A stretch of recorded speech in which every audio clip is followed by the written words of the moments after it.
Legacy, the first in a classical series of men's devotionals, depicts characters of men from the Bible who represent men of today. Some succeeded while others failed. There are those who were strong yet somewhat weak. There is the spiritual and carnal. Kings, rulers, princes, and patriarchs, all of whom men can identify with. They all left a legacy, whether it was positive or negative. What is your legacy? The life of Abraham has inspiring lessons for men that can make an impact in their own lives. After the fall of man, God promised an offspring to redeem fallen man, but subsequent to the death of the flood survivors, men turned away from worshipping God and practiced idolatry, including Abraham and his family. Nevertheless, God saw potential in Abraham to be a patriarch for that promise and called him to leave his idolatrous environment.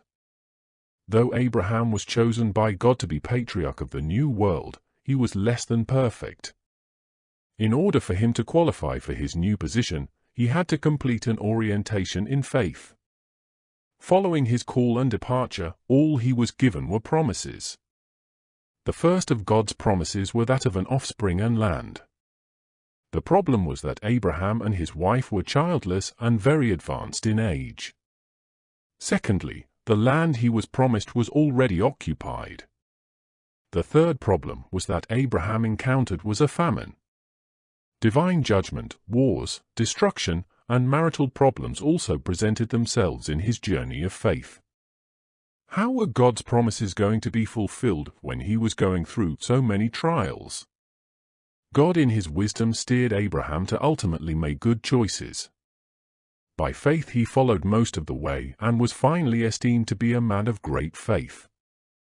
God has also chosen you out of the world to make you a great nation, a nation of kings, a father of many nations. This promise is as genuine as it was then and can also be applicable to you today. A great name, wealth, and lands are promised to you, just as they were to Abraham.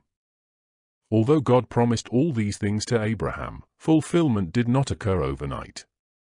The test of your faith could present itself in many forms, for instance, financial problems, unemployment, or homelessness. At present things might seem rough and any kind of blessings distant, but with his promises, God gave Abraham a provision to walk before me, and be thou perfect. You have to remember that Abraham was a convert just like yourself, sometimes backsliding or stumbling. No one is perfect, but God would like you to strive for perfection, and when he sees the efforts you are making, he will help you to be perfect, thus preparing you for his great blessings. Wait on the Lord and keep his way, and he shall exalt thee to inherit the land. Psalm 37 verse 34.